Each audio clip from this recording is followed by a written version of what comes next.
내일도 나올 것이냐? 장터 한복판, 낡은 멍석 위에 웅크린 6살 아이가 있었습니다. 굶주리고 맞고 쫓기던 아이. 말 한마디 못하는 벙어리라 불리며 또래들에게 둘러싸여 조롱당해도 소리 하나 내지 않았습니다.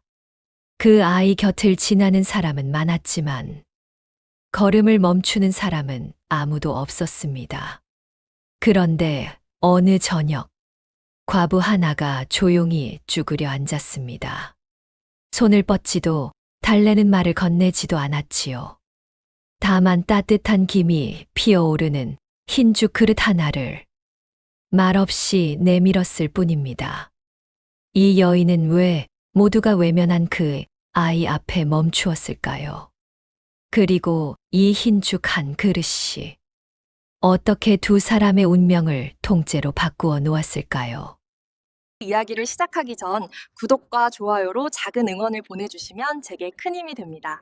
그럼 지금 바로 시작하겠습니다. 옛날 옛적 조선 후기 남도 땅 어느 고을의 가을비가 하루 종일 내리다 겨우 그친 날이 있었습니다. 하늘은 씻긴 듯 맑아졌으나 장터 바닥은 진흙과 빗물이 뒤섞여 지저분하기 이를 데 없었지요.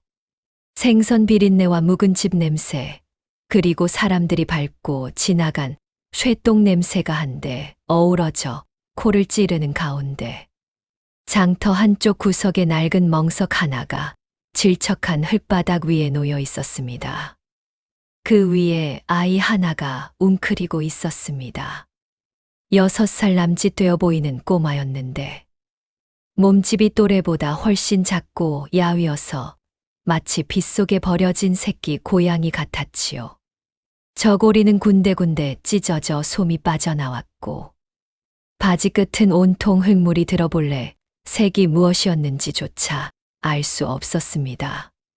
발에는 집신 한 짝만 남아 있었고 나머지 한 발은 맨발인 채로 차가운 멍석 위에 올려져 있었습니다. 사람들은 그 아이를 겸이라 불렀습니다. 누가 지어준 이름도 아니었고 어디서 흘러왔는지 아는 사람도 없었습니다. 어느 해 가을 비가 그치던 날 장터 귀퉁이에 호련히 나타났다고들 했지요. 그때도 지금처럼 젖은 멍석 위에 웅크린 채였다 하니 장터 사람들은 습한 날씨가 되면 겸이가 어디선가 나타난다고 여기게 되었습니다. 겸이는 말을 하지 못하였습니다. 소리를 낼 수 없는 것인지 아니면 스스로 내지 않는 것인지 아무도 정확히 알지 못하였지요. 배가 고프면 손바닥을 내밀 뿐이었고 쫓겨나면 몸을 구부린 채 다른 자리로 옮겨갈 뿐이었습니다. 울음소리 한 번 들은 사람이 없었으니 장터 사람들은 겸이를 벙어리 거지라 불렀고 그것이 아이에게 붙여진 유일한 설명이었습니다. 그런데 겸이에게는 이상한 버릇이 하나 있었습니다.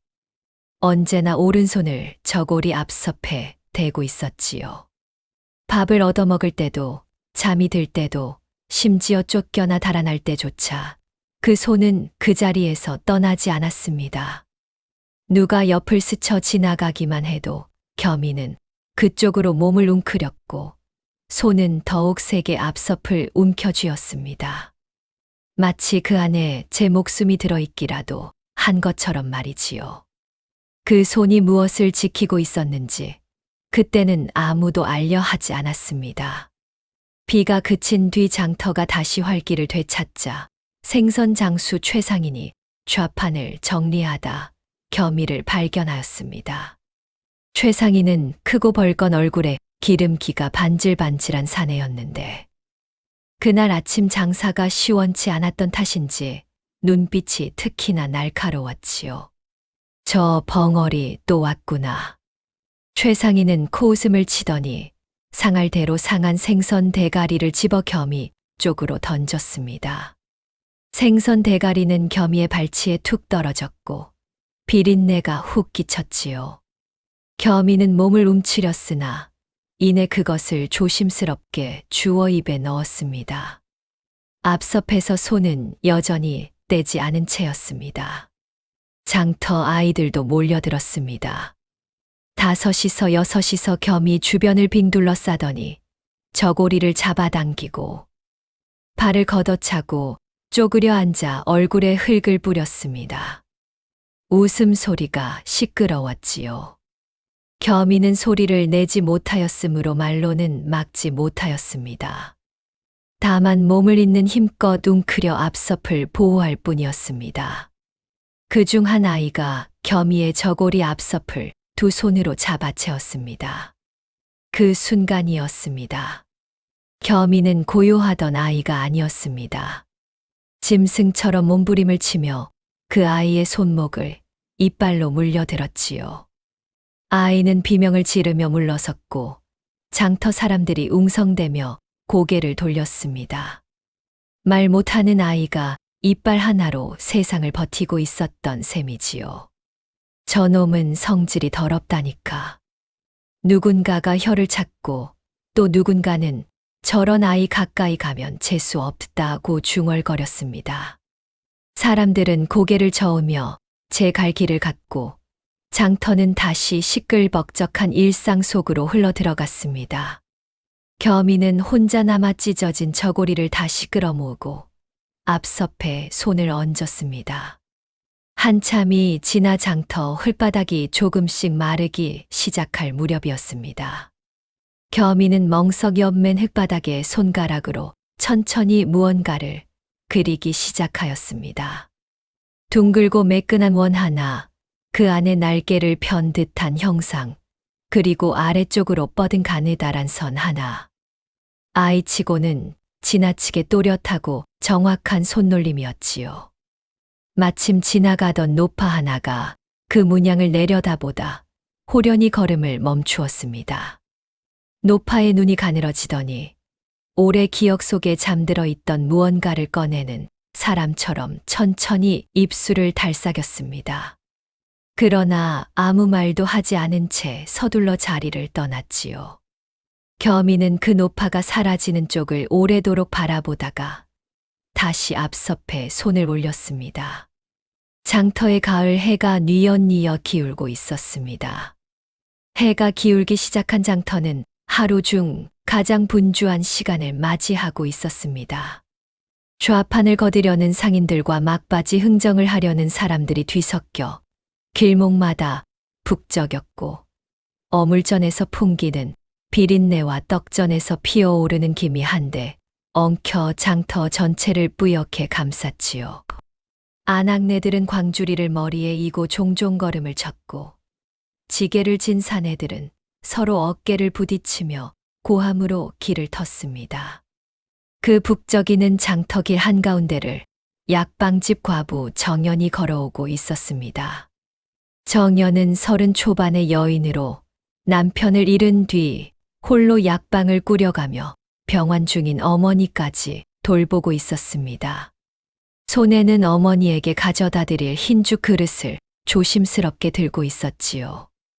뚜껑 위로 따뜻한 김이 피어올랐습니다.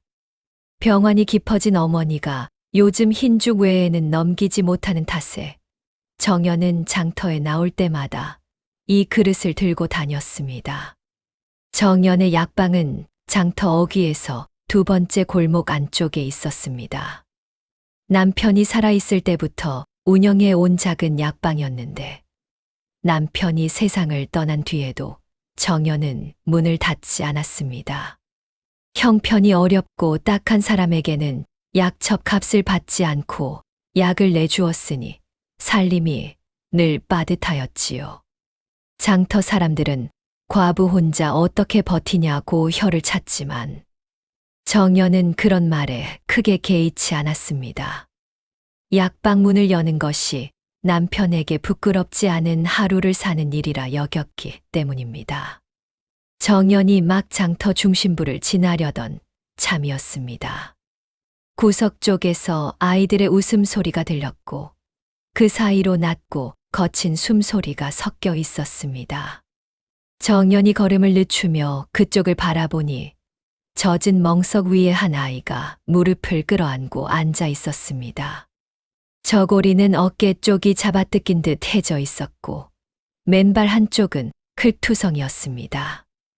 아이의 손이 정연의 눈에 들어왔습니다. 오른손이 저고리 앞섭 위에 얹혀 있었는데 그 손이 가늘게 떨리고 있었지요. 배가 고파서 떠는 손인지 겁에 질려서 떠는 손인지 분간이 되지 않았으나 정연은 그 손에서 눈을 떼지 못하였습니다. 그것은 무언가를 간절히 붙들고 있는 손이었습니다. 저 벙어리 거지 또 와서 장터 분위기 흐린다니까. 최상인이 정연 곁을 지나치며 코웃음을 쳤습니다. 과부가 거지까지 거두면 망하는 법이지. 모른 척하고 지나가시게. 장터 안악 하나도 정연의 팔을 잡아 끌듯 말렸습니다. 저런 놈은 한 번 도와주면 평생부터 따라다닌다고요. 괜한 정 주지 마시오. 정연은 그 말들을 듣고 있었습니다. 그러나 발걸음은 이미 겸이 쪽으로 향하고 있었지요. 겸이는 정연이 가까이 오자 몸을 더 웅크렸습니다. 도움의 손길보다 위협이 먼저 익숙한 아이처럼 다가오는 발소리에 반사적으로 몸이 작아졌지요. 그리고 앞섭을 움켜쥔 손에 더욱 힘이 들어갔습니다.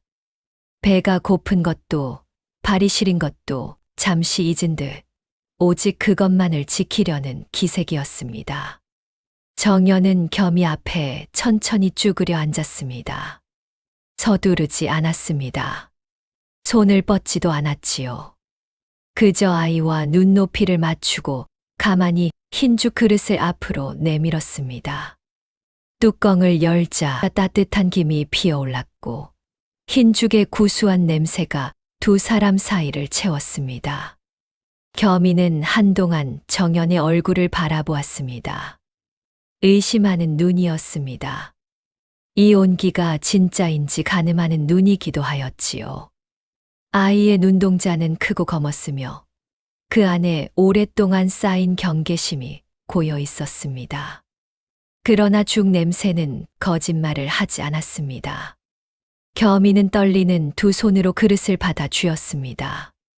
정연에게서 눈을 떼지 못한 채 숟가락을 들었지요. 경계하는 눈이 그릇과 정연 사이를 번갈아 오갔습니다. 한 숟가락 뜨고는 정연을 바라보고 또 한 숟가락 뜨고는 정연을 바라보았지요. 먹으면서도 도망칠 준비를 하는 사람처럼 몸의 긴장이 죽을 다 먹는 동안 한 번도 풀리지 않았습니다. 그릇이 비자 오른손이 어김없이 가슴팍으로 되돌아갔지요. 정연은 그 모습을 말없이 바라보았습니다. 한참을 보다 보니 처음에는 그저 겁에 질린 아이라 여겼던 것이 조금 달리 보이기 시작하였습니다. 두려운 것과 지키는 것은 비슷해 보이지만 다른 것이지요. 겁먹은 아이는 몸 전체를 작게 만듭니다. 그러나 겸이는 몸은 웅크려도 그 손만큼은 자리를 지키고 있었습니다. 목숨보다 먼저 그것을 붙들고 있는 사람처럼 정연의 가슴에 무언가 서늘한 것이 스쳤습니다. 이 아이는 단순히 겁먹은 것이 아니구나. 죽 그릇이 비어갈 무렵 최상인이 다시 한번 큰 소리로 정연에게 말을 건넸습니다. 마음 착한 건 알겠는데 저 아이 거두다간 약방도 남아나지 않소. 혼자 몸에 어머니 병환까지 있는 처지에 괜한 짐 지지 마시오. 장터 사람들 몇이 고개를 끄덕이며 맞장구를 쳤습니다. 그 말들이 틀린 것은 아니었지요. 정연의 형편이 넉넉하지 않다는 것을 정연 스스로가 가장 잘 알고 있었습니다. 그러나 정연은 겸이에게서 눈을 떼지 않았습니다. 겸이는 빈 그릇을 두 손으로 꼭 쥔 채 정연을 올려다보고 있었습니다. 아까보다 조금, 아주 조금 손의 떨림이 줄어 있었지요. 오른손은 여전히 앞섭 위에 있었으나 그 손에서 아까의 절박한 긴장이 한 겹 거친 것 같기도 하였습니다. 정연은 빈 그릇을 조용히 받아들었습니다. 그리고 일어서며 겸이에게 말하였지요. 내일도 나올 것이냐? 겸이는 대답하지 않았습니다. 대답할 수 없었겠지요. 다만 크고 검은 눈으로 정연을 올려다볼 뿐이었습니다. 정연은 더 묻지 않고 발걸음을 돌렸습니다. 골목 어귀를 돌아서면서 한 번 뒤를 돌아보니 겸이는 다시 오른손을 앞섭해 얹고 멍석 위에 웅크려 앉아 있었습니다. 가을 해가 완전히 기울어 장터에 긴 그림자가 드리웠습니다. 정연은 차가워진 흰죽 그릇을 가슴에 안고 골목을 걸으며 생각하였습니다. 저 아이가 그토록 놓지 않는 것이 무엇인지를, 그리고 어떤 사정이 저 작은 몸에 저토록 단단한 비밀을 품게 하였는지를. 이튿날 아침 장터에는 이른 물 한 개가 깔려 있었습니다. 가을이 깊어지면서 새벽 공기는 부쩍 날이 서 있었고 장터 바닥에 흙은 밤새 내린 이슬에 젖어 발을 디딜 때마다 찝찝하게 달라붙었지요. 상인들은 이른 시각부터 나와 좌판을 펼치며 입김을 호호 불었고 떡전 안악은 시루 뚜껑을 열어 하얀 김을 장터 안으로 가득 풀어놓았습니다.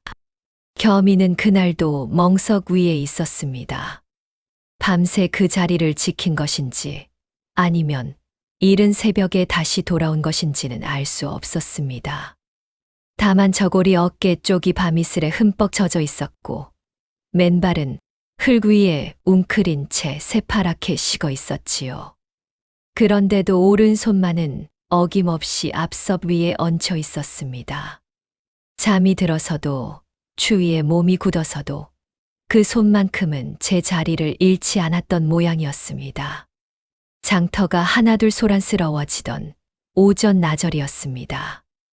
어느 놈이 장사판을 어지럽히느냐? 우렁찬 고함과 함께 장터 어귀에서 아전 박첨지가 나타났습니다. 박첨지는 이 장터의 출입을 관리하는 아전으로 키가 훤칠하고 어깨가 널쩍한 사내였는데 목소리가 특히 컸지요. 관복 소매를 걷어붙이고 장터 안으로 성큼성큼 들어서는 걸음걸이가 마치 싸움판을 찾아다니는 사람 같았습니다.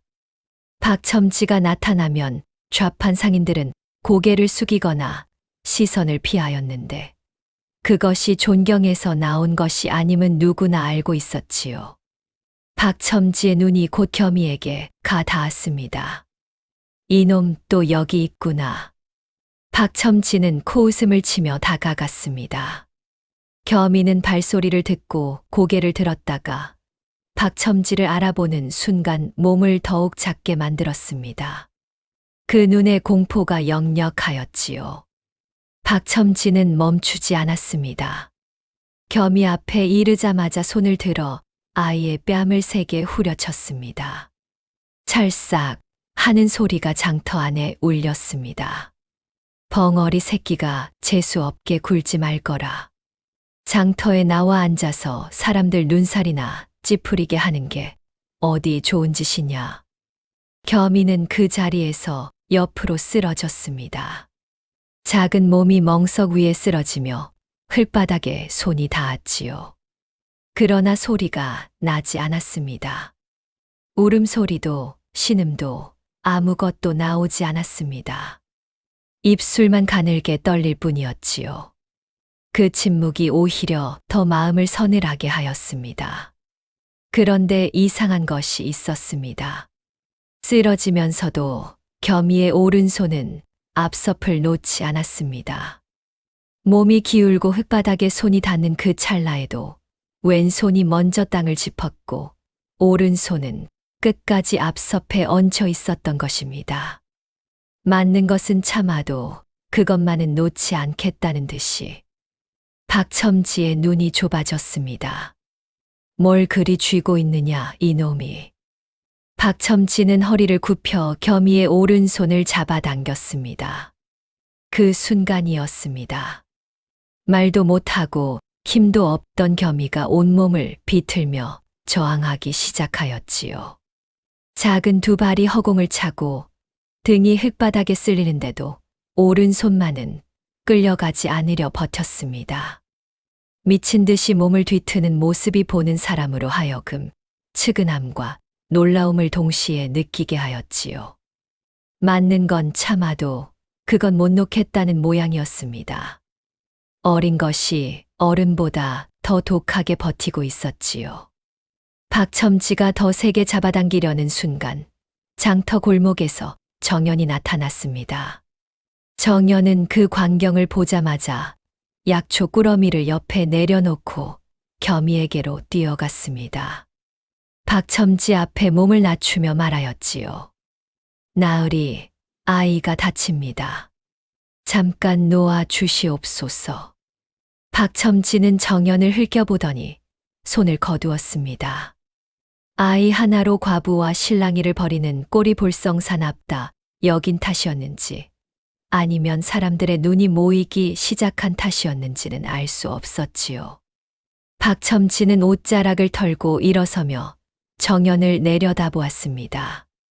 과부가 벙어리 거지를 돌보는데 취미가 붙었나 보구나. 좋을 대로 하게.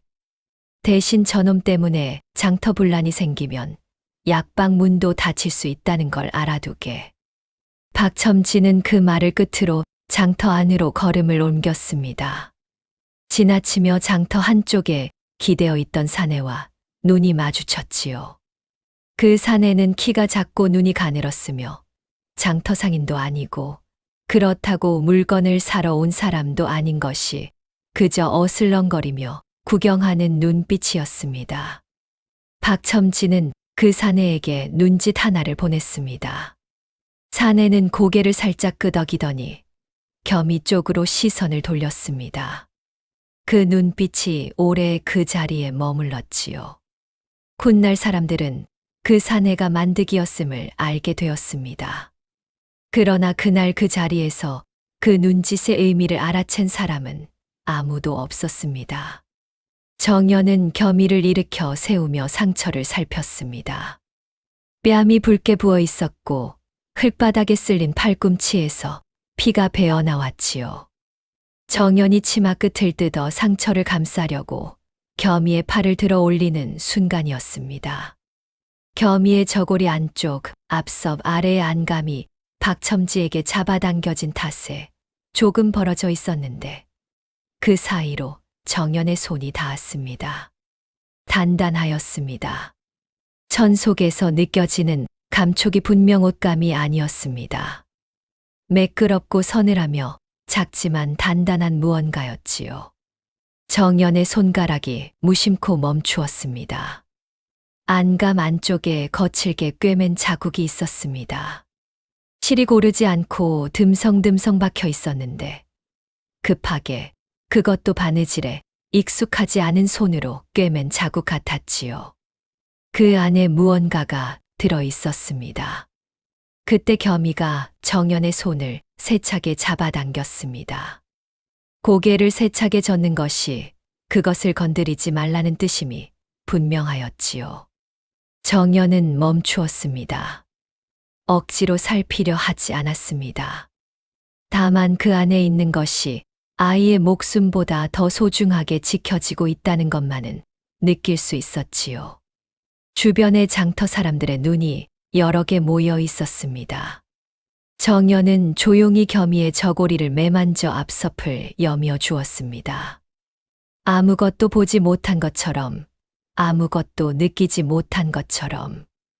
그러면서 속으로는 방금 손끝에 닿은 그 단단하고 서늘한 감촉을 마음 깊이 새겨두었습니다.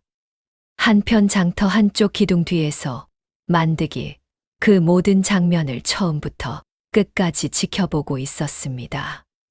가늘게 뜬 눈이 겸이의 저고리 앞섭에 오래 머물렀지요. 그 눈빛 속에는 이미 무언가를 꾀하는 사람의 색이 짙게 담겨 있었습니다. 정연이 겸이를 데리고 장터를 벗어나는 모습을 끝까지 눈으로 줬던 만득은 이윽고 천천히 박첨지가 사라진 쪽으로 걸음을 옮겼습니다. 장터의 가을 바람이 지나갔습니다. 낙엽 한 잎이 겸이가 앉았던 멍석 위에 내려앉았다가 바람에 다시 날아올랐습니다. 정연이 겸이를 데리고 장터를 벗어나던 그 순간 만득은 기둥 뒤에서 천천히 몸을 일으켰습니다. 만득은 나이가 30 중반쯤 되어 보이는 사내였는데 키는 작달막하고 어깨는 움츠린 듯 앞으로 쏠려 있었지요. 눈이 유독 가늘어서 언제나 무언가를 가늠하는 사람처럼 보였고 입꼬리는 항상 한쪽으로만 비틀려 있었습니다. 장터에서 만득을 아는 사람은 많았지만 그가 무슨 일을 하는지 정확히 아는 사람은 드물었지요. 짐을 날라준다고도 하고 먼 고을의 소식을 전해준다고도 하였으나 실은 아무도 그것을 믿지 않았습니다. 만득이 진짜로 하는 일은 따로 있었습니다. 의지할 곳 없는 아이들을 사고 파는 일이었지요. 험한 탄광이나 먼 포구의 배 위에 팔아넘기기도 하였고 돈 많은 집의 종으로 들이는 것을 중간에서 거드는 일도 하였습니다. 장터 어귀에서 혼자 떠도는 아이들이 어느 날 갑자기 사라지면 사람들은 제 발로 떠났겠거니 여겼지만 그 아이들 중 상당수는 만득의 손을 거쳐 사라진 것이었지요. 그런 만득의 눈에 겸이가 들어온 것은 단순히 아이 때문만이 아니었습니다. 박첨지가 겸이의 앞섭을 잡아당기려 할 때 겸이가 온몸을 비틀며 버티던 그 장면을 만득은 처음부터 끝까지 지켜보았습니다. 맞으면서도 손을 놓지 않던 아이의 모습이 만득의 머릿속에 깊이 새겨졌지요. 장터 거지 아이가 목숨처럼 지키는 것이라면 그냥 지나칠 수 없는 일이었습니다. 만득은 박첨지를 찾아갔습니다. 박첨지가 장터 뒤편 움막에서 탁주를 들이켜고 있을 때 만득은 그 옆에 조용히 앉아 낮은 목소리로 말을 꺼냈습니다. 나으리, 저 벙어리 거짓말입니다. 몸값보다 저놈이 숨긴 물건이 더 수상합니다. 박첨지는 탁주 사발을 내려놓으며 만득을 흘겨보았습니다. 거지 새끼가 뭘 숨긴단 말이냐. 맞으면서도 죽어라 지키던 것이 있었지 않습니까? 저 녀석 저고리 안쪽에 뭔가 꿰매진 것이 있는 것 같습니다. 약방 과부도 손을 댔다가 얼른 뗀 걸 제가 똑똑히 보았습니다. 박첨지는 잠시 생각하는 눈빛이었다가 이내 손을 내저었습니다.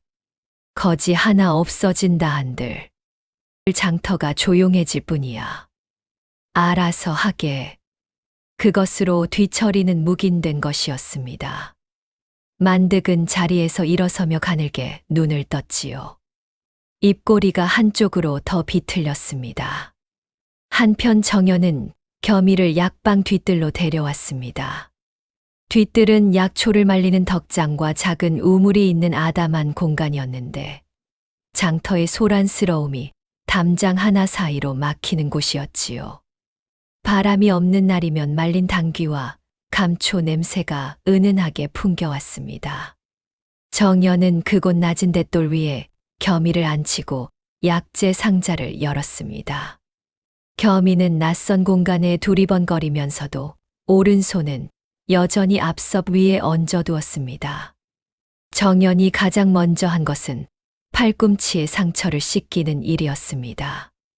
우물에서 퍼온 물이 차가웠지만 정연은 서두르지 않고 천천히 흙과 피를 닦아냈지요. 겸이는 그 차가움에 어깨를 움츠렸으나 도망치지 않았습니다. 정연의 손길이 조심스럽다는 것을 아이도 느끼는 눈치였습니다. 다음은 약초였습니다. 정연이 황련과 감초를 갈아 만든 약골을 상처 위에 바르기 시작하자 겸이의 어깨가 순간 딱 굳었습니다. 쓰라린 탓이었지요. 이를 악물고 버티는 것이 역력하였지만 입에서는 아무 소리도 나오지 않았습니다. 눈물만이 소리 없이 뺨을 타고 흘렀습니다. 한 방울, 두 방울, 그것도 훌쩍이는 소리 하나 없이 그저 흘러내릴 뿐이었지요. 세상에 아이가 울음소리마저 잊어버린 것처럼 보였습니다. 맞지 않는 법보다 울지 않는 법을 먼저 익힌 아이 같았지요. 정연은 약을 바르는 손을 멈추지 않으면서 겸이의 눈물을 못 본 척하였습니다. 굳이 닦아주거나 달래는 말을 하지 않았지요. 그저 상처를 살피는 손이 흔들리지 않게 하는 것이 지금 이 아이에게 필요한 것이라 여겼습니다. 상처를 다 살핀 뒤 정연은 부엌으로 들어가 아침에 끓여둔 흰죽을 데워왔습니다. 겸이는 두 손으로 그릇을 받아쥐고 숟가락을 들었습니다. 어제와 달리 정연을 향한 경계가 한겹 풀린 탓인지 이번에는 그릇에서만 눈을 떼지 않았지요. 너무 급하게 먹은 탓에 죽이 턱 아래로 흘렀지만 아이는 닦을 생각도 없이 숟가락을 놀렸습니다. 그릇이 비자 오른손이 어김없이 가슴팍으로 되돌아갔지요. 정연은 뭐라 말하지 않았습니다. 밥 먹는 법보다 맞지 않는 법을 먼저 배운 아이에게 숟가락질부터 가르치는 것은 순서가 틀린 일이라 여겼기 때문입니다. 정연은 옆에 조용히 앉아 겸이가 죽을 다 먹을 때까지 기다렸습니다. 그릇이 비었을 때 겸이는 한동안 그 빈 그릇을 내려다보았습니다. 그리고 천천히 고개를 들어 정연의 오른손을 바라보았지요. 정연이 손바닥을 펼쳐 내밀자 겸이는 떨리는 손가락으로 정연의 손바닥 위에 무언가를 그리기 시작하였습니다. 아까 장터 흙바닥에 그렸던 그 문양이었지요. 둥근 원, 그 안에 날개 형상, 아래로 뻗은 선. 정연은 손바닥을 움직이지 않은 채 물었습니다.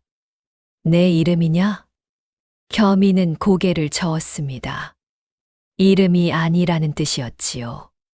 그리고 다시 손가락을 움직여 문양 옆에 작은 획 하나를 덧붙였습니다. 획의 방향이 일정하였고 손가락의 힘이 또렷하였습니다. 단순한 낙서가 아니라 무언가를 전달하려는 의지가 담긴 움직임이었지요. 정연은 그 문양과 획을 오래 바라보았습니다. 본 적이 있는 형태였습니다. 어디서 보았는지는 금방 떠오르지 않았지만 이 형상이 완전히 낯설지 않다는 것만큼은 분명하였지요. 정연은 겸이의 손가락이 마지막으로 멈춘 자리를 손가락으로 가볍게 짚어보았습니다. 겸이는 그 손을 바라보다가 이번에는 고개를 끄덕이지도 젓지도 않았습니다. 다만 정연의 눈을 마주 보았지요. 크고 검은 눈 안에 무언가를 바라는 빛이 있었습니다. 알아달라는 것인지 기억해달라는 것인지 그도 아니면 그저 이 문양을 함께 품어달라는 것인지 정연은 정확히 알 수 없었습니다. 다만 이 아이가 처음으로 누군가에게 무언가를 보여주었다는 것만은 알 수 있었지요. 정연은 뒤뜰 안쪽 약방 문을 열고 들어가 약방 한쪽 선반에서 낡은 종이 한 장을 꺼냈습니다. 그리고 먹을 가라 겸이가 그린 문양을 천천히 베껴 그렸지요. 문양 옆에 덧붙인 획까지 빠짐없이. 종이를 접어 약장 아래 깊숙이 넣으며 정연은 생각하였습니다. 이것이 무엇인지는 아직 모른다. 그러나 잊어서는 안 되는 것임은 안다. 뒤뜰로 돌아오니 겸이는 돛돌 위에 등을 곧게 세우고 앉아 있었습니다. 여전히 오른손은 앞섭 위에 있었지만 그 손의 떨림이 아침보다 조금 잦아들어 있었지요. 뒤뜰 담장 너머로 장터의 소란이 들려왔고 말린 약초 향이 가을 햇볕에 달궈져 은은하게 퍼져 나왔습니다. 한편 장터 어귀에서 만드은 골목 입구에 기대어 약방 쪽을 바라보고 있었습니다. 해가 중천에 오를 때까지 그는 그 자리를 떠나지 않았습니다. 그날 저녁 무렵 장터에 노관상쟁이 하나가 나타났습니다. 나이를 가늠하기 어려운 노인이었습니다. 허리가 굽어 지팡이를 짚고 있었으나 걸음걸이는 느릿하면서도 흔들림이 없었고 얼굴은 깊이 파인 주름 사이로 눈만 유독 또렷하게 빛났지요. 등에는 낡은 보따리 하나를 지고 있었는데 그 안에 무엇이 들었는지는 알 수 없었습니다. 장터 상인들은 그 노인을 알아보지 못하였고 처음 보는 얼굴이라 수군거리기만 하였지요. 노관 상쟁이는 장터를 천천히 가로질러 걸었습니다. 좌판을 기웃거리지도 사람들과 말을 섞지도 않았습니다. 그저 무언가를 찾는 사람처럼 눈을 천천히 굴리며 장터 안쪽으로 들어왔지요. 그러다 약방 앞 골목 어귀에 다다랐을 때 노관 상쟁이의 발걸음이 갑자기 멎었습니다. 뒤뜰에서 나온 겸이가 약방 처마 밑에 앉아 있었습니다. 정연이 안으로 들어가 약을 정리하는 동안 겸이는 처마 밑에 돌에 쭈그리고 앉아 발가락으로 흙바닥에 문양을 그리고 있었지요. 노관 상쟁이는 그 문양을 내려다보다가 이윽고 눈을 겸이의 얼굴로 옮겼습니다. 오래, 아주 오래 바라보았습니다. 그리고 지팡이를 짚은 손에 힘을 주며 낮게 중얼거렸지요. 이 아이는 거지가 아니로구나. 피 비린 궁궐에서 흘러나온 씨앗이야. 겸이는 그 말을 들었는지 못 들었는지 고개도 들지 않고 발가락으로 문양을 계속 그렸습니다. 마침 약재를 들고 나오던 정연이 그 장면을 보았습니다. 노관 상쟁이의 중얼거림을 들은 정연은 걸음을 멈추고 노인에게 다가갔지요. 어르신, 방금 하신 말씀이 무슨 뜻이옵니까? 노관 상쟁이는 정연을 바라보더니 잠시 말이 없었습니다. 이윽고 지팡이로 땅을 한 번 짚으며 입을 열었지요. 봉황은 달장에 있어도 봉황이요. 그것이 전부였습니다. 노관 상쟁이는 더 이상 말을 덧붙이지 않았습니다. 정연이 다시 무엇을 물으려는 순간 노인은 이미 지팡이를 짚으며 장터 안쪽으로 걸음을 옮기고 있었지요. 그 뒷모습이 장터 사람들 사이로 스며들듯 사라지는 것이 마치 처음부터 거기 있지 않았던 사람 같았습니다. 정연은 한동안 노관 상쟁이가 사라진 쪽을 바라보았습니다. 봉황, 그 말이 마음속에서 쉽게 가라앉지 않았지요. 겸이가 흙바닥에 그리던 문양이 떠올랐습니다. 둥근 원 안의 날개 형상, 어제 약방 종이에 베껴두었던 그 획들. 정연은 그것들이 머릿속에서 하나씩 겹쳐지는 것을 느꼈지만 아직 그것이 무엇을 뜻하는지는 알 수 없었습니다. 이튿날 아침이었습니다. 해가 채 중천에 오르기도 전에 박첨지가 약방으로 들이닥쳤습니다. 이번에는 혼자가 아니었지요. 장터 사람 서너 명을 뒤에 달고 왔는데 그 표정들이 하나같이 굳어 있었습니다. 문 열어라. 박첨지가 약방 문을 발로 차며 고함을 질렀습니다. 정연이 문을 열자 박첨지는 거침없이 안으로 들어서며 약방 안을 둘러보았지요. 벙어리 거지를 여기 숨기면 너도 죄인이 된다는 걸 알기나 하느냐. 관아에서 허락 없이 떠돌이를 거두는 것 자체가 이미 법도에 어긋난 일이야. 정연이 차분하게 대답하였습니다. 숨긴 것이 아니옵니다. 다친 아이를 잠시 돌보았을 뿐이옵니다. 나으리께서 직접 매를 드셨으니 아이가 다친 것은 나으리께서 더 잘 아실 것이옵니다. 박첨지의 얼굴이 붉어졌습니다. 그는 성큼성큼 약방 안으로 들어서며 선반 위에 가지런히 놓인 약첩들을 발로 걷어찼지요. 정성껏 말아둔 약첩들이 마루 위로 흩어졌습니다. 그것으로도 성이 차지 않았는지 붓두막 위에 올려둔 탕약 사발까지 발길질로 밀어버렸습니다. 병환 중인 정연의 어머니가 먹을 탕약이었습니다. 사발이 마루 위에 떨어져 산산이 깨지고 애써 달인 탕약이 나무 바닥 위로 쏟아졌지요. 정연은 그 자리에서 굳었으나 입술을 꽉 깨물었습니다. 울지도 소리를 지르지도 않았지요. 다만 두 주먹이 저고리 소매 안에서 가늘게 떨리고 있었습니다. 박첨지는 나가려다 문 앞에서 멈추어 돌아보았습니다.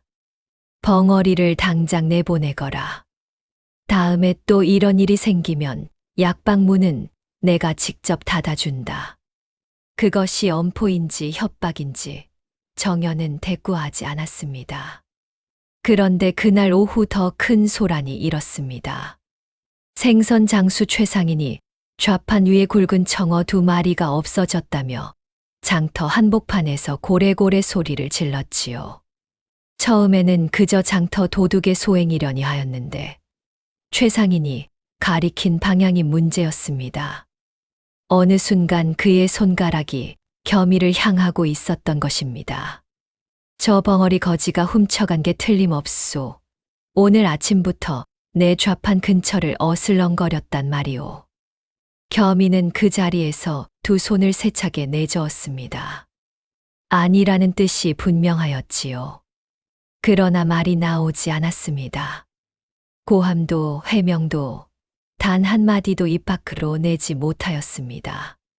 손을 내젓는 것이 전부였지요. 장터 사람들에게 그 침묵은 해명이 아닌 죄의 증거로 보였습니다. 말을 못하니까 부정도 못하는 게야. 벙어리가 도둑질까지 하면 어쩌자는 거야. 사람들이 겸이를 둘러싸기 시작하였습니다. 겸이는 포위된 채 멍석 위로 물러섰지요. 눈이 두려움으로 흔들렸지만 오른손은 그 와중에도 앞섭 위에 있었습니다. 그때 박첨지가 나타났습니다. 박첨지는 이 소란을 기다렸다는 듯 장터 안으로 들어서며 겸이의 작은 손목을 덥석 잡아쥐었지요. 손목이 박첨지의 손 안에 완전히 들어가 보이지 않을 만큼 작은 손목이었습니다. 벙어리는 매를 맞아야 입이 열린다. 박첨지가 포승줄을 꺼내 들었습니다. 그때 정연이 사람들을 해치며 나섰습니다. 이 아이는 말을 못할 뿐이지 죄인이 아닙니다. 증거도 없이 아이에게 포승을 씌우는 것은 도리가 아니옵니다. 정연의 목소리는 떨리고 있었지만 물러서지 않았습니다. 장터 사람들을 향해 눈을 돌리며 한 명 한 명을 바라보았지요. 그러나 사람들은 눈을 피하였습니다. 아는 얼굴도 있었고 약방에서 약을 지어간 사람도 있었지만 누구도 앞으로 나서지 않았습니다. 겸이는 포승줄을 든 박첨지와 앞을 막아선 정연을 번갈아 바라보았습니다. 그 눈에 처음으로 당혹스러운 빛이 어렸습니다. 누군가가 제 편에 서 있다는 것이 낯설고 무서운 일인 것처럼 겸이는 오히려 몸을 더 웅크렸지요. 악한 자가 제일 기세등등할 때가 실은 무너질 날이 가까운 때이기도 합니다. 그러나 그날 장터에서 그것을 알아챈 사람은 아무도 없었습니다. 가을 해가 기울어 장터에 긴 그림자가 드리웠고 그 그림자 안에 겸이의 작은 몸이 잠겼습니다. 박첨지가 포승줄을 거두고 물러선 것은 정연의 말 때문이 아니었습니다. 장터 어귀 쪽에서 관아 서리 하나가 말을 타고 지나가는 것을 박첨지가 먼저 보았기 때문이지요. 윗사람 앞에서 거지 아이를 묶는 광경을 보이는 것이 좋을 것 없다 여긴 탓이었습니다.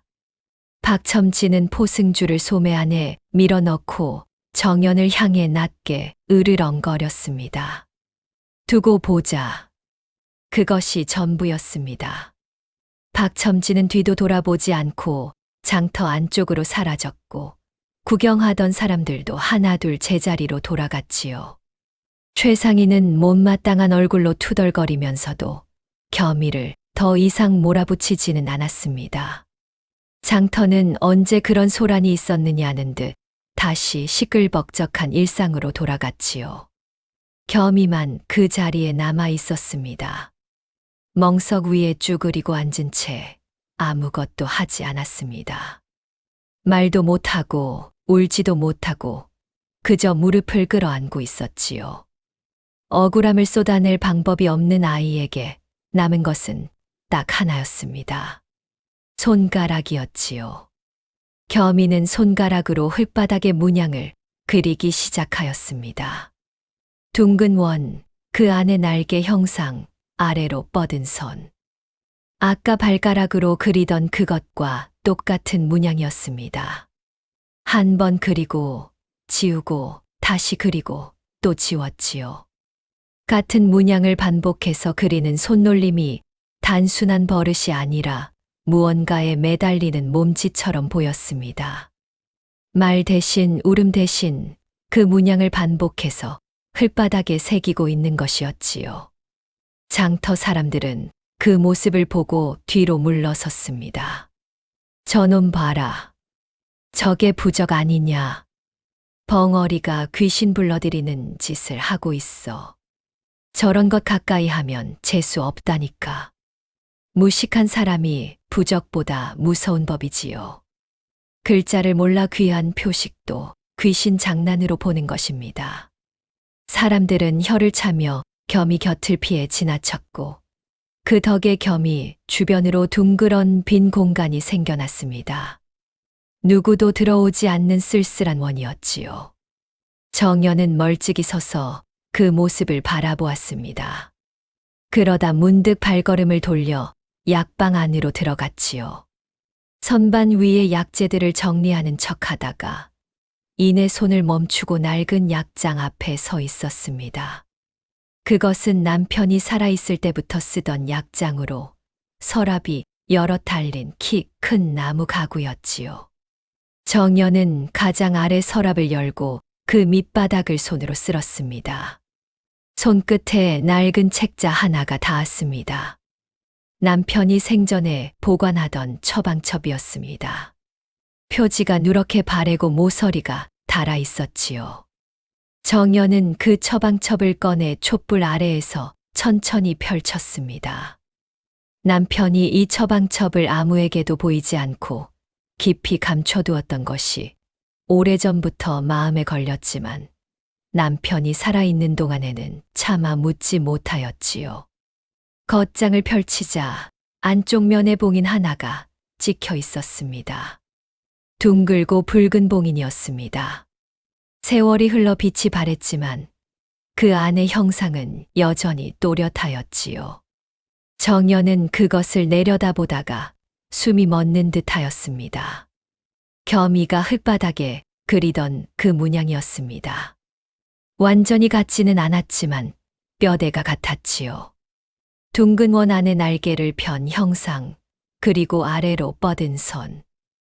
어제 약방 종이에 베껴두었던 그 획들과 나란히 놓으면 같은 것에서 나온 형상임이 분명하였습니다.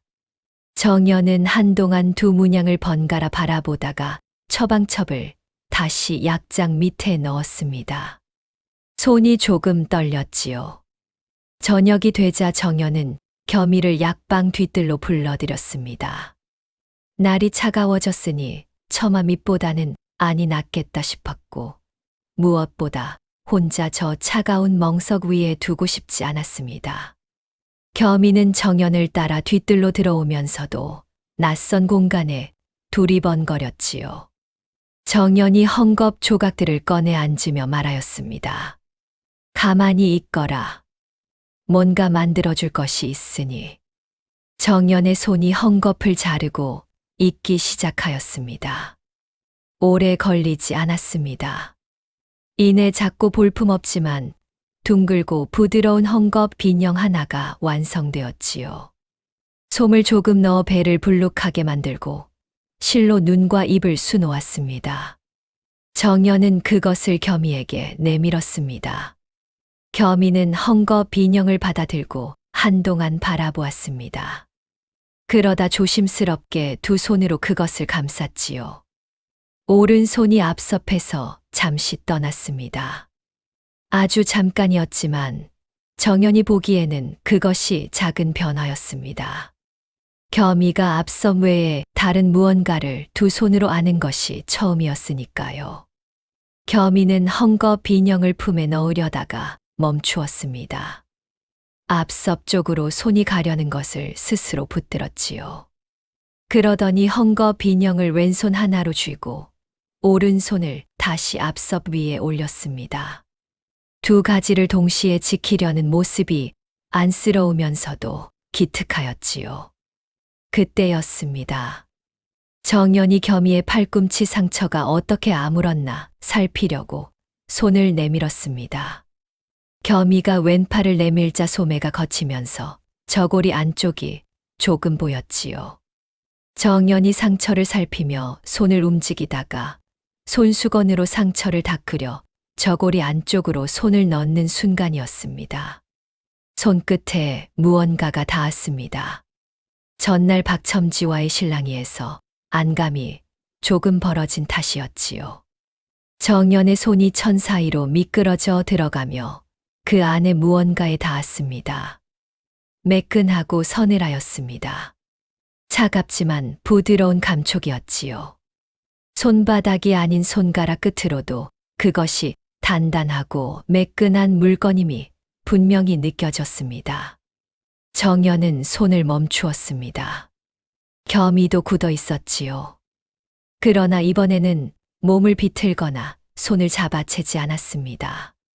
정연이 억지로 꺼내려 하지 않는다는 것을 알아서인지 아니면 이제 이 사람 앞에서는 조금 버텨도 된다는 것을 느끼는 것인지 겸이는 눈을 크게 뜨고 정연의 얼굴을 바라볼 뿐이었지요.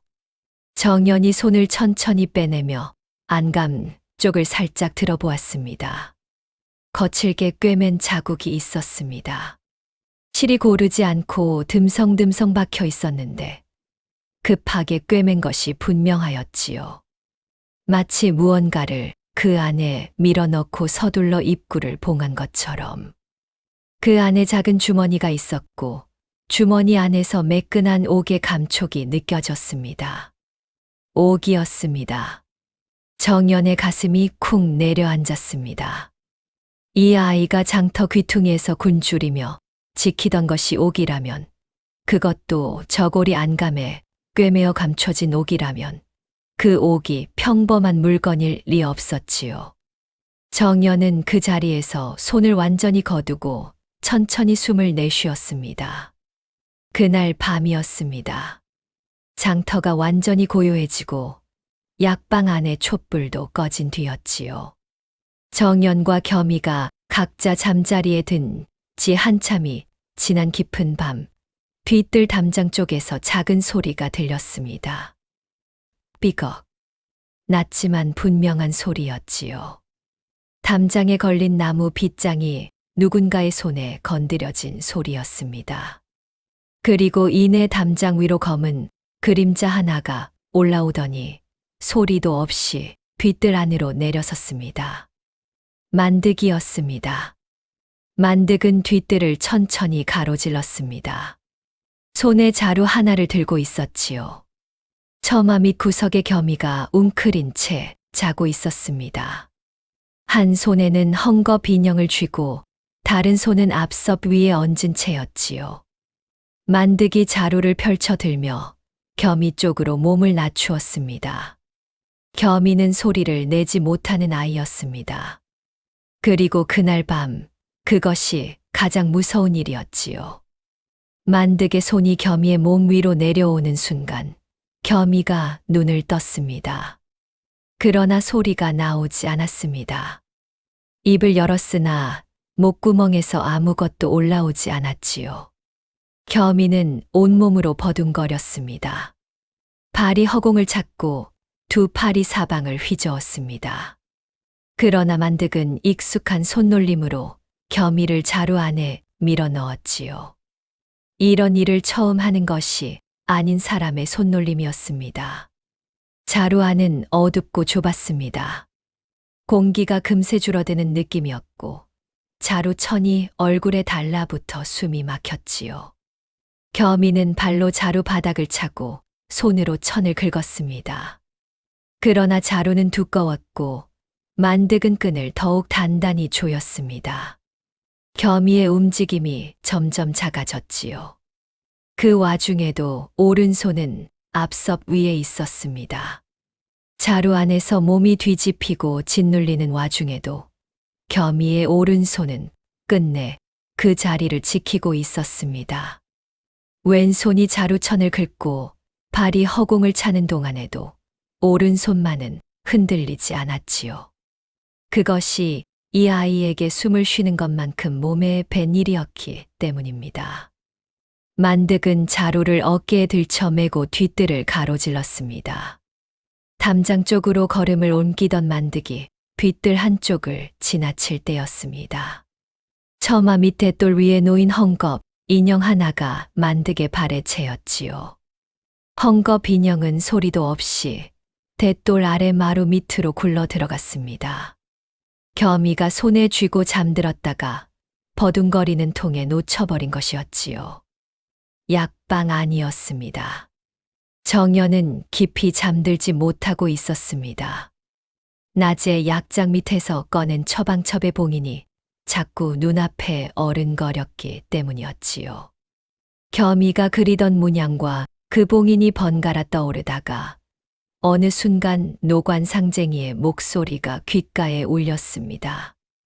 봉황은 달장에 있어도 봉황이요. 정연은 눈을 뜨고 천장을 바라보았습니다. 그때였습니다. 뒤뜰 쪽에서 무언가가 굴러가는 작은 소리가 들렸지요. 워낙 낮은 소리였으나 잠을 완전히 이루지 못하던 터라 정연의 귀에 또렷이 닿았습니다. 정연이 몸을 일으키며 뒤뜰 쪽을 바라보았습니다. 달빛이 들어오는 창문 너머로 뒤뜰이 희미하게 보였지요. 정연은 뭔가 이상하다 싶어 문을 열었습니다. 그리고 대돌 아래 마루 밑에 굴러 들어간 헝겊 인형을 보았습니다. 겸이가 잠들 때 손에 쥐고 있던 그것이었습니다. 정연의 가슴이 철렁 내려앉았습니다. 뒤뜰을 바라보니 처마 밑 겸이의 자리가 비어 있었지요. 달빛 아래 담장 쪽으로 검은 그림자 하나가 커다란 자루를 어깨에 메고 움직이고 있었습니다. 자루 안에서 작은 발버둥이 보였지요. 정연은 뒤도 돌아보지 않고 부엌으로 뛰어 들어갔습니다. 부엌 한쪽 기둥에 절구꽁이가 세워져 있었지요. 무거운 나무 절구꽁이였습니다. 정연은 그것을 두 손으로 들어 안고 뒤뜰로 뛰쳐나갔습니다. 맨발이었고 머리는 풀어헤쳐졌으며 치맛자락이 달빛 아래서 펄럭였지요. 만득은 담장 아래에서 자루를 먼저 담장 위로 올리려던 참이었습니다. 정연이 달려오는 소리를 듣고 고개를 돌렸지만 이미 늦었습니다. 정연이 절구꽁이를 두 손으로 쥐고 있는 힘껏 내리친 것이 만득의 손등 위였지요. 쿵 하는 소리가 밤의 정막을 갈랐습니다. 만득은 그 자리에서 자루를 놓고 주저앉으며 돼지 멱다는 소리를 냈습니다. 다친 손을 끌어안고 뒤뜰 바닥에 쓰러졌지요. 아이고, 남의 아이를 훔치던 손이 절구꽁이에 먼저 혼쭐이 난 것이었습니다. 정연은 만득을 다시 볼 것도 없이 자루 쪽으로 달려갔습니다. 끈을 풀어 자루 입구를 열자 겸이가 숨을 몰아쉬며 밖으로 나왔지요. 정연이 겸이를 끌어안았습니다. 겸이는 처음에는 몸이 굳어 있었으나 정연의 품에서 따뜻한 체온이 느껴지자 천천히 힘이 풀렸지요. 그리고 두 손으로 정연의 저고리를 꽉 쥐었습니다. 소리도 없이 울음도 없이 다만 그 손에 힘을 실을 뿐이었습니다. 겸이의 오른손도 이번만큼은 앞섭해서 떠나 정연의 저고리를 붙잡고 있었습니다. 만득은 손을 끌어안은 채 담장을 기어 넘어 달아났습니다. 그리고 골목을 뛰어가며 생각하였지요. 이대로 끝낼 수 없었습니다. 손이 부러질 지경이었지만 박첨지에게 이 일을 알리는 것이 먼저였습니다. 만득은 골목 어귀에서 멈추어 서서 씩씩거리며 박첨지의 처소 쪽을 바라보았습니다. 입꼬리가 한쪽으로 비틀렸지요. 과부가 사람을 죽이려 들었다고 하면 되는 것을. 이튿날 새벽이 채 밝기도 전에 만득은 박첨지를 찾아갔습니다. 손등에 천을 감고 나타난 만득이 박첨지에게 고자질을 늘어놓았지요. 약방 과부가 밤중에 절굿공이를 들고 사람을 해치려 하였다고, 자기가 장터 순찰을 돌다 수상한 낌새를 살피러 약방담을 넘었더니 과부가 먼저 덮쳤다고 말하였습니다. 앞뒤를 뒤집고 맞고 틀린 것을 뒤섞은 말이었으나 박첨지는 그것을 굳이 가리려 하지 않았지요. 약방 과부가 관아 순찰인을 해쳤다. 박첨지는 일어서며 갓을 고쳤었습니다. 해가 완전히 뜨기도 전에 박첨지는 포졸셋을 앞세우고 약방으로 들이닥쳤습니다. 이른 새벽 골목에 발소리가 울렸고 약방 문 앞에서 박첨지가 고함을 질렀지요. 문 열어라. 관아에서 나왔다. 정연이 겸이를 아는 채 문을 열었습니다. 박첨지는 포졸들에게 눈짓을 보냈고 포졸 하나가 굵은 포승줄을 꺼내 들었지요. 또 하나는 약방문에 봉인을 붙이려고 먹을 꺼냈습니다. 약방문을 봉하고 정연을 관아로 끌고 가겠다는 뜻이었지요. 정연은 뒷걸음치며 겸이를 더 세게 안았습니다. 소인은 아이를 지켰을 뿐이옵니다. 저 밤중에 담을 넘어 자루로 아이를 납치하려던 자를 막은 것이 어찌 죄가 되옵니까? 박첨지는 정연의 말을 들으려 하지 않았습니다. 포졸에게 손짓을 보내자 포졸이 정연 쪽으로 다가섰지요. 그때였습니다. 겸이가 정연의 품에서 몸을 비틀어 정연과 포졸 사이에 섰습니다. 두 발을 벌리고 두 팔을 옆으로 펼쳐 정연 앞을 막아섰지요. 6살 아이가 포졸을 향해 등을 고추 세우고 선 모습이 눈물겨울 만큼 작았지만 흔들리지 않았습니다. 포졸이 웃으며 겸이를 옆으로 밀쳐내려 하였지요. 그 순간 겸이가 정연의 치맛자락을 두 손으로 움켜쥐었습니다. 그리고 입을 벌려 치맛자락 끝을 이빨로 물었지요. 말로 하지 못하는 것을 이빨로 하는 것이었습니다. 놓지 않겠다는 것을, 이 사람을 데려가게 두지 않겠다는 것을 이빨로 버티고 있었지요. 포졸이 강제로 치맛자락을 잡아당겼습니다. 겸이의 몸이 질질 끌렸지요. 그러나 놓지 않았습니다. 이빨로 물고 두 손으로 쥐고 발로 땅을 버티며 끝까지 치맛자락을 붙들었습니다. 골목 저 끝에서 이른 새벽 장터로 나오던 상인 몇이 그 광경을 보고 발길을 멈추었습니다. 누구도 나서지 않았지만 누구도 쉽게 눈을 돌리지 못하였지요. 말 못하는 작은 아이가 이빨과 두 손으로 한 사람을 지키고 있었기 때문입니다. 포졸이 포승줄을 정연의 손목 쪽으로 가져갔습니다. 그 순간 장터 어기 멀리서 둥 하는 소리가 들렸습니다. 처음에는 하나였지요. 그러나 곧 둘, 셋 규칙적으로 이어지기 시작하였습니다.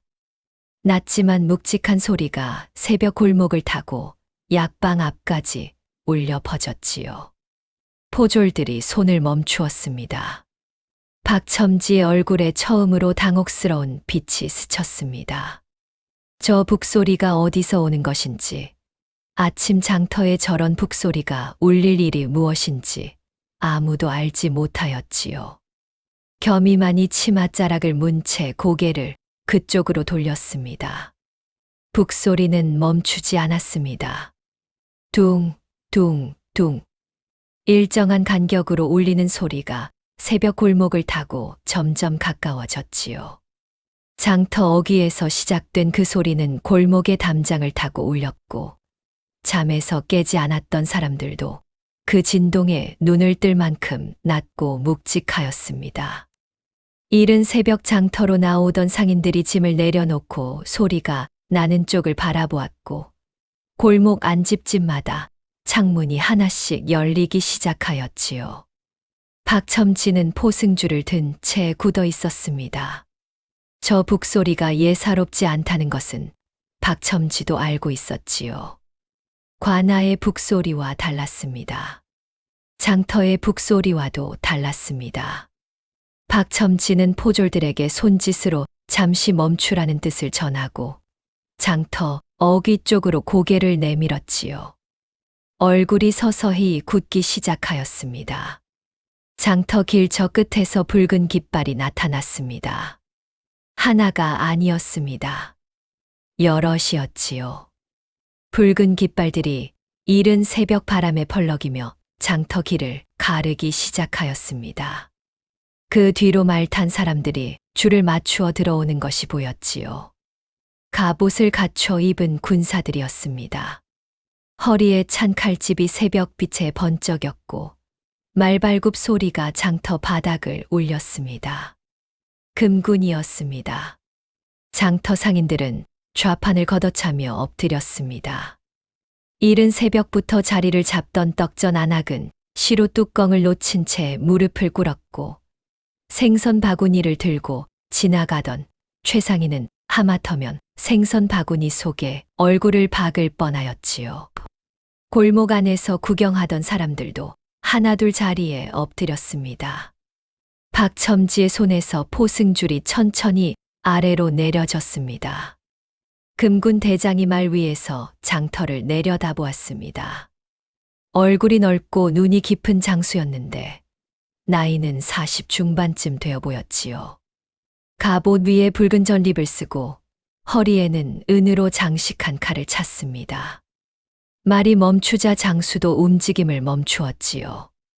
그 눈이 골목 안을 천천히 훑다가 약방 앞에 멈추었습니다. 왕명을 받들어 이 고을을 수색하러 왔다. 금군 대장의 목소리가 장터 안을 가득 채웠습니다. 낮고 굵은 목소리였지만 어디까지나 또렷하게 울렸지요. 엎드린 사람들이 더 고개를 숙였고 박첨지는 자기도 모르게 한 발 뒤로 물러섰습니다. 금군 대장의 뒤편에서 말을 탄 내관 하나가 앞으로 나섰습니다. 내관은 나이가 지긋한 사람으로 고운 비단 옷을 갖춰 입고 있었지요. 목소리는 가늘었지만 장터 한쪽 끝까지 닿을 만큼 분명하였습니다. 들으라. 역적의 난이 일어난 날 밤 궁을 빠져나간 원손 마마의 행방을 찾아 왕명으로 이 고을에 이르렀다. 마마의 행방을 아는 자는 나서고 숨긴 자는 스스로 밝혀라. 장터가 완전히 조용해졌습니다. 새벽 바람 소리와 말발굽 아래 흙이 눌리는 소리만이 남았지요. 엎드린 사람들 중 몇이 고개를 들어 서로를 바라보다가 다시 고개를 숙였습니다. 내관이 말에서 내렸습니다. 그리고 천천히 약방 앞으로 걸어왔지요. 정연이 겸이를 아는 채 굳어 있었습니다. 내관의 눈이 정연을 스쳐 겸이에게로 옮겨갔습니다. 그 순간이었습니다. 내관의 얼굴이 하얗게 질렸습니다. 발걸음이 멎었지요. 내관은 눈을 가늘게 뜨며 겸이를 다시 바라보았습니다. 믿기지 않는다는 듯, 그러나 틀릴 리 없다는 듯, 두 가지 감정이 뒤섞인 눈이었지요. 오랫동안 찾아 헤매던 분이 이 남루한 장터 귀퉁이에서 거지 아이의 모습으로 서 계신 것이었습니다. 내관은 떨리는 목소리로 금군 대장을 돌아보았습니다. 옥패를 꺼내오너라. 그리고 내의원을 대령하라. 금군 대장이 눈빛 하나로 부하에게 명을 전하였지요. 내관은 다시 겸이를 바라보았습니다. 이번에는 눈을 피하지 않았지요. 겸이도 내관을 올려다보았습니다. 크고 검은 눈이 내관의 눈과 마주쳤지요. 내관은 그 자리에서 천천히 무릎을 꿇었습니다. 아직 확인이 끝나지 않았음에도 불구하고 내관의 몸이 먼저 반응한 것이었지요. 장터 사람들이 엎드린 채 그 광경을 곁눈으로 훔쳐보았습니다. 왕실 내관이 거지 아이 앞에 무릎을 꿇는 것이 무슨 뜻인지 아직 아무도 알지 못하였지요. 박첨지와 만득의 얼굴이 동시에 흙빛이 되었습니다. 내관이 엎드린 채 낮고 떨리는 목소리로 말하였습니다. 숨긴 자도 해친 자도 왕명을 거스른 죄를 면치 못할 것이니라. 그 말이 장터 안에 무겁게 내려앉았습니다. 정연은 겸이를 아는 채 굳어 있었습니다. 무슨 일이 벌어지고 있는지, 이것이 어디로 흘러가는 것인지 아직 정확히 알 수 없었지요. 다만 금군이 이고을까지 온 것이, 내관이 겸이를 보는 순간 하얗게 질린 것이, 그리고 그 내관이 지금 무릎을 꿇고 있는 것이 제각각 흩어진 퍼즐 조각들처럼 정연의 머릿속에서 하나씩 자리를 찾아가고 있었습니다. 겸이는 정연의 품 안에서 고개를 들어 내관을 바라보았습니다. 두 눈이 크고 또렷하였지요. 내관은 그 눈을 마주 보다가 눈물이 차오르는 것을 애써 누르며 고개를 깊이 숙였습니다. 아주 짧은 순간이었지만 그것이 그냥 지나가는 인사가 아님을 정연은 느꼈습니다. 겸이의 오른손이 가슴팍 위에서 꼼지락거렸습니다. 그 손이 처음으로 스스로 꿰맨 자리를 더듬는 것 같았지요. 막아야 한다는 긴장이 아니라 이제 때가 되었는가를 가늠하는 것 같은 손놀림이었습니다. 자, 여기서부터 장터의 땅이 뒤집히기 시작하는 것이지요. 새벽 하늘이 밝아오고 있었습니다. 장터 동쪽 하늘이 붉게 물들기 시작하였지요. 그 빛이 금군의 갑옷 위에 내려앉아 번쩍였고 붉은 깃발들이 바람에 다시 한번 크게 펄럭였습니다. 겸이는 그 빛을 바라보다가 눈을 가늘게 찡그렸습니다. 장터 사람들은 모두 엎드린 채 숨을 죽이고 다음을 기다리고 있었습니다. 새벽빛이 장터 위로 고르게 퍼져나가고 있었습니다. 붉은 기운이 하늘 끝에서 천천히 번지면서 금군의 갑옷과 붉은 깃발을 한데 물들였지요. 엎드린 장터 사람들의 등 위에도 그 빛이 내려앉았습니다. 누구도 고개를 들지 못하였고 누구도 숨을 크게 내쉬지 못하였지요. 새벽 장터가 이토록 고요하던 적은 없었습니다. 금군 대장이 내관 쪽으로 몸을 돌렸습니다. 내관은 품 안에서 무언가를 꺼냈습니다. 비단 보자기에 곱게 쌓인 것이었는데 내관이 보자기를 조심스럽게 풀자 그 안에서 옥 조각 하나가 나타났지요. 새벽빛 아래에서도 그 빛깔이 맑고 투명하였습니다. 반듯하게 깨진 단면이 한쪽에 있었는데 그 단면이 무언가와 맞닿아야 할 자리임이 한눈에 보였지요. 금군 대장이 정연을 바라보며 조용히 말하였습니다. 아이의 옷 안에 있는 것을 꺼내 주시오. 정연은 겸이를 내려다보았습니다. 겸이는 이미 오른손으로 가슴팍 안쪽에 꿰맨 자리를 더듬고 있었습니다. 아까부터 그 손이 막으려는 것이 아니라 열려는 것처럼 움직이고 있었지요. 정연이 겸이의 눈을 바라보자 겸이는 눈을 마주치고 고개를 아주 천천히 끄덕였습니다. 이제 괜찮다는 뜻인지, 이제 때가 되었다는 뜻인지, 그 작은 고갯짓이 정연의 손을 움직이게 하였지요. 정연의 손가락이 겸이의 저고리 안감 쪽으로 들어갔습니다. 꿰맨 실밥이 오래된 것이라 쉽게 뜯어졌지요. 실 하나가 끊어지고 두 번째가 끊어지고 세 번째가 끊어지자 안감이 벌어지며 작은 주머니가 드러났습니다. 정연이 주머니를 손끝으로 열자 그 안에서 무언가가 빛을 머금은 채 나타났습니다. 옥 조각이었습니다. 크기는 손바닥의 절반만 하였고 한쪽 면이 날카롭게 깨져 있었지요.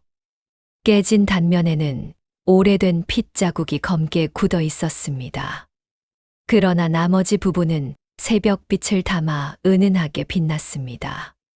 정연이 그것을 손에 올려놓자 차갑고 매끈한 감촉이 손바닥을 채웠지요. 내관이 다가왔습니다. 내관이 품에서 꺼낸 옥 조각과 정연의 손바닥 위에 놓인 옥 조각이 나란히 마주하였습니다.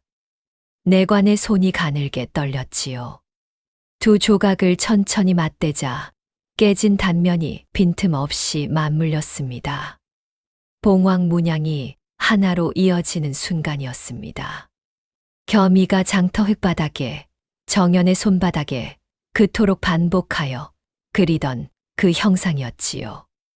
맞물린 옥패 위에서 봉황이 날개를 활짝 펴고 새벽빛을 받아 빛났습니다.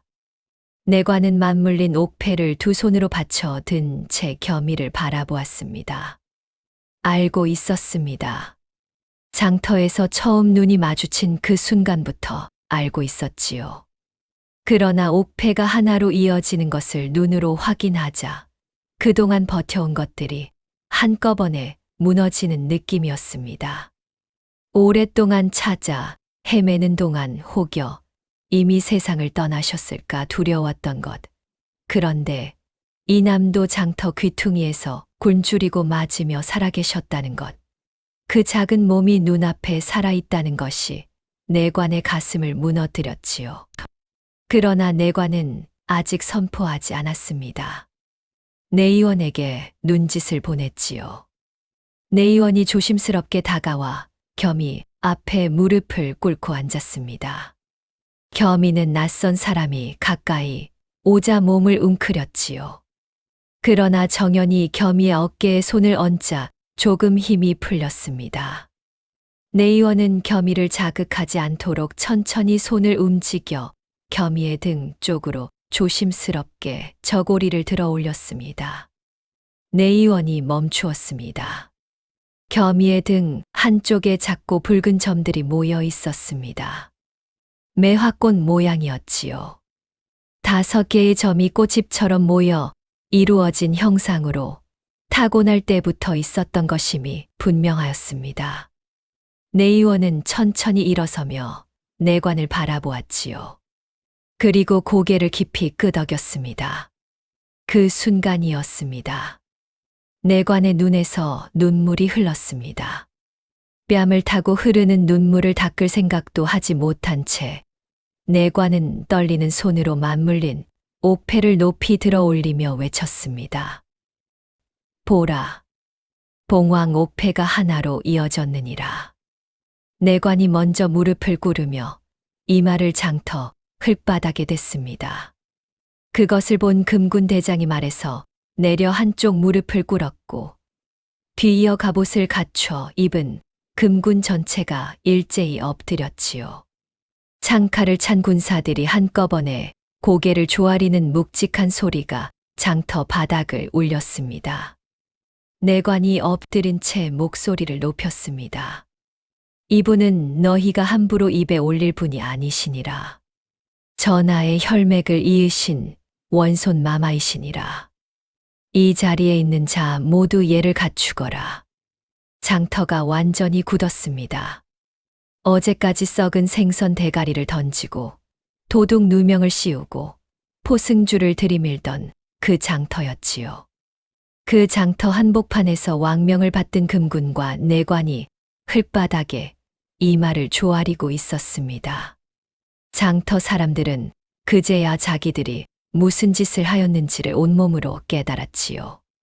하나둘 이마를 땅에 댔고 이윽고 장터 전체가 엎드렸습니다. 박첨지는 방금 전까지 들고 있던 포승줄을 놓쳤습니다. 포승줄은 땅에 떨어지며 박첨지의 발 위로 감겼지요. 박첨지가 발을 빼려다 도리어 걸려 넘어졌습니다. 스스로 제 발에 포승을 감은 꼴이 되어버린 것이었지요. 기둥 뒤에 숨어있던 만득은 몸을 낮추다 다친 손을 잘못 짚어 바닥에 주저앉았습니다. 일어나려 하였으나 다리에 힘이 들어가지 않았지요. 다친 손을 품 안에 넣은 채 그 자리에서 굳어버렸습니다. 금군 대장이 부하들에게 눈짓을 보냈습니다. 부하 둘이 박첨지 쪽으로, 부하 셋이 만득 쪽으로 걸어갔지요. 박첨지는 엎드린 채 손을 내저었습니다. 소인은 몰랐습니다. 저런 신분인 줄은 꿈에도 몰랐단 말입니다. 금군 대장이 내려다보며 말하였습니다. 몰랐다 하여 매질한 죄가 사라지지는 않는 법이요. 박첨지는 더 이상 말을 잇지 못하였습니다. 만득은 잡히면서도 끝까지 몸을 비틀었지만 금군의 손을 벗어나지 못하였지요. 두 사람이 포박되어 한쪽에 세워지는 것을 장터 사람들은 엎드린 채 곁눈으로 바라보았습니다. 최상희는 이마를 땅에 박은 채 두 손을 등 뒤로 감추었습니다. 마맞게 썩은 생선 대가리를 던지던 그 손이었지요. 그 손이 오들오들 떨렸습니다. 내관이 정연 앞으로 다가왔습니다. 눈물이 채 마르지 않은 얼굴로 내관은 정연 앞에서 천천히 무릎을 꿇었습니다. 왕실 내관이 장터의 약방 과부 앞에 무릎을 꿇는 광경이었지요. 마마의 핏줄을 살린 은인이십니다. 전하께서 그 공을 반드시 헤아리실 것입니다. 정연은 아무 말도 하지 못하였습니다. 겸이는 정연의 품 안에서 고개를 들어 장터를 바라보았습니다. 엎드린 사람들, 포박된 박첨지와 만득, 그리고 높이 들린 봉황 옥패를 차례로 바라보았지요. 그리고 천천히 정연의 손을 찾았습니다. 작고 차가운 손가락들이 정연의 손을 더듬어 잡았지요. 잡은 손이 처음으로 떨리지 않았습니다. 새벽빛이 완전히 장터 위로 퍼졌습니다. 금군의 붉은 깃발들이 아침 바람에 크게 펄럭였고 맞물린 봉황 옥패가 내관의 손 위에서 빛났습니다. 장터 흙바닥 위에는 겸이가 그토록 반복하여 그리던 문양의 흔적들이 여기저기 남아 있었지요. 이제 그것이 귀신 장난이 아님을, 부적이 아님을 모두가 알게 되었습니다. 그날 이후 장터는 한동안 조용하였습니다. 금군이 물러가고 박첨지와 만득이 포박된 채 끌려가는 것을 사람들은 말없이 지켜보았지요. 아침 장터가 다시 열렸지만 좌판마다 기운이 없었고 평소처럼 목청을 높이는 상인도 드물었습니다. 사람들은 서로의 얼굴을 바라보다가 눈을 피하였지요. 자기가 겸이에게 무엇을 하였는지, 무엇을 하지 않았는지를 저마다 속으로 헤아리고 있었기 때문입니다. 박첨지는 관아에서 죄목을 낱낱이 헤아렸습니다. 왕실의 혈육을 능멸한 죄, 까닭 없이 매질한 죄, 도둑 누명을 씌운 죄, 그리고 정연의 약방을 협박하고 탕약을 엎지른 죄까지. 박첨지는 파직되어 관복을 벗었고 곧 옥에 갇혔지요. 문초를 받는 자리에서 박첨지는 끝까지 몰랐을 뿐이라 주장하였습니다. 금군 대장은 그 말을 듣고 한동안 박첨지를 바라보다가 낮은 목소리로 말하였습니다. 몰라도 아이를 때린 죄는 사라지지 않는 법이요. 만득의 창고에서는 사라진 아이들의 흔적이 쏟아져 나왔습니다. 낡은 집신들이 한 켤레씩 묶여 있었고 이름 없는 헝겊 조각들이 바닥에 가득하였지요. 그것을 본 포졸들조차 한동안 말을 잃었습니다. 장터 사람들은 그 소식을 듣고 저마다 눈을 내리깔았지요. 겸이가 굶주리고 맞는 것을 보면서도 눈을 피하고 혀를 찾던 자기 자신을 그제야 마주하게 된 것이었습니다. 최상희는 그날 이후 한동안 장터에 나오지 않았습니다. 나흘 만에 다시 나타난 최상희는 전과 달리 목소리를 높이지 않았지요. 생선 좌판 앞에 앉아서도 자주 멍하니 장터 구석 멍석 자리를 바라보았습니다. 마마께서 앉아 계시던 그 자리였지요. 그 자리가 비어 있는 것이 이제는 다르게 느껴지는 모양이었습니다. 겸이가 장터를 떠나던 날 하늘은 맑고 높았습니다. 금군의 호위를 받으며 가마가 준비되었고 내관이 정연에게 조심스럽게 말하였지요. 은인께서도 함께 입궐하시옵니다. 전하께서 친히 뵙기를 청하셨습니다. 정연은 그 말을 듣고 한동안 약방 문을 바라보았습니다. 남편이 남긴 약방이었고 돈 없는 이들에게 약첩을 내어주던 그 문이었지요. 문을 닫고 떠나는 것이 못내 마음에 걸렸습니다. 그러나 겸이가 정연의 손을 꼭 잡아당겼지요. 말은 없었지만 그 손이 하는 말은 분명하였습니다. 함께 가자는 것이었지요. 장터 사람들이 골목 양쪽으로 늘어서서 그 행렬을 바라보았습니다. 어제까지 겸이를 벙어리 거지라 불렀던 사람들이었고 정연을 보고 과부가 거지를 거두면 망한다고 비웃던 사람들이었지요. 그들이 이제 고개를 숙이고 두 사람을 배웅하였습니다. 최상희는 좌판 앞에서 무릎을 꿇었고 눈가가 붉어져 있었지요. 마맞게 썩은 생선 대가리를 던지던 그 손이 이제 흙바닥을 짚고 있었습니다. 대궐에 이른 것은 해가 중천을 조금 넘길 무렵이었습니다. 전하는 편전에서 두 사람을 기다리고 있었습니다. 정연이 엎드리자 전하가 자리에서 일어서며 말하였지요. 고개를 드시오. 짐의 핏줄을 살린 분 앞에 짐이 먼저 고개를 숙여야 마땅하오. 정연은 감히 고개를 들지 못하였습니다. 눈물이 먼저 흘렀지요. 전하는 내의원의 으뜸 의관을 정연의 어머니에게 보내어 병환을 살피도록 하셨습니다. 또한 약방을 관해서 공식으로 지원하도록 하셨지요.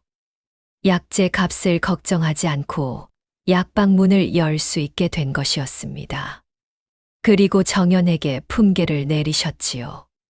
장터의 약방 과부가 하루아침에 품계를 받은 것이었습니다. 정연은 그 교지를 두 손으로 받아들며 한동안 말을 잊지 못하였지요. 남편이 살아서 이 모습을 보았다면 무엇라 하였을까 생각하니 눈물이 다시 차올랐습니다. 내관은 겸이가 왜 그토록 오랫동안 말을 하지 못하였는지를 전하께 아뢰었습니다. 때는 궁궐 안에서 역적의 난이 일어난 밤이었습니다. 불길이 궁 안 곳곳을 삼키고 칼 소리가 담장을 넘던 그 혼란 속에서 보모상궁 하나가 어린 원손 마마를 품에 꼭 안고 밤중에 궁을 빠져나왔지요. 보모상궁은 달리고 또 달리며 겸이의 귀에 대고 숨죽여 말하였습니다. 소리를 내면 안 되옵니다. 들키면 둘 다 죽사옵니다. 그것이 어린 겸이의 몸에 깊이 새겨진 것이었지요. 보모상궁은 원손 마마를 남도 장터까지 모셔온 뒤 끝내 세상을 등졌습니다.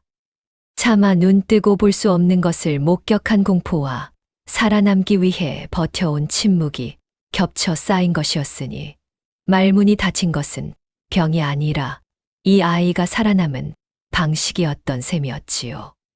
한편 궁녀들이 겸이를 씻기고 새 옷을 입혔습니다. 원손으로서 지내야 할 처소가 마련되었고 내관들이 분주히 오갔지요. 정연이 자리를 뜨려 할 때였습니다. 겸이가 정연의 치맛자락을 붙잡았지요. 장터에서 이빨로 물고 놓지 않던 그 치맛자락이었습니다. 이번에는 이빨이 아니라 두 손으로 붙잡았지요. 정연이 무릎을 꿇고 겸이와 눈을 맞추었습니다. 마마, 이제 마마께서 계셔야 할 곳에 오셨습니다. 소인은 약방으로 돌아가야 하옵니다. 겸이의 눈이 흔들렸습니다. 크고 검은 눈에 무언가가 차오르기 시작하였지요. 정연이 천천히 일어서려는 순간이었습니다. 가지 마오. 작고 낮은 소리였습니다. 그러나 분명하였지요. 정연이 굳었습니다. 궁녀들이 숨을 삼켰고 내관은 눈을 크게 떴지요. 장터에서 단 한 번도 소리를 내지 않던 아이의 입에서 처음으로 말이 나온 것이었습니다. 역적의 난이 닫아버린 입을 보모상궁의 당부가 굳혀버린 그 침묵을 정연의 온기가 마침내 열어낸 것이었지요. 가지 마오. 겸이가 다시 한 번 불렀습니다. 이번에는 조금 더 또렷하였지요. 정연은 그 자리에서 무릎을 꿇었습니다. 두 팔을 벌려 겸이를 안았지요. 궁궐 바닥 위에서 약방 과부와 원손이 서로를 끌어안았습니다. 정연의 어깨가 가늘게 떨렸고 겸이는 그 품 안에서 소리 없이 울었지요. 장터에서 한 번도 내지 못하던 울음이었습니다. 해마다 같은 날이면 대궐에서 물자가 조용히 약방 문 앞에 놓였습니다. 비단 보자기에 쌓인 쌀과 약재, 그리고 아이들이 쓸 수 있는 헝겊 조각들이었지요. 장터 사람들은 그 연유를 짐작하였으나 굳이 입 밖으로 꺼내지 않았습니다. 알면서도 말하지 않는 것, 그것이 오래가는 은혜의 모양이지요. 그 솥 앞에는 늘 굶주린 아이들이 줄을 섰고 장터의 하루는 그 앞에서 다시 이어졌습니다. 겸이가 젖은 멍석 위에 웅크려 앉아 있던 자리는 이제 늘 따뜻하였지요. 옳은 일을 할 때에는 알아주는 사람이 없어도 괜찮습니다. 정연이 그랬던 것처럼 아무도 보지 않는 장터 귀퉁이에서 쭈그려 앉아 손을 내미는 것이 진짜 선한 마음의 모양이지요. 공포로 닫힌 입도 따뜻한 손 하나가 열어낼 수 있습니다. 봉황이 달장에 있어도 봉황인 것처럼 선한 마음은 어디에 있어도 반드시 꽃을 피우는 법이니까요. 다음 영상을 빠르게 만나보시려면 좋아요와 구독을 눌러주세요. 그럼 더 재미있는 영상으로 찾아뵙겠습니다. 모두 행복한 하루 보내세요.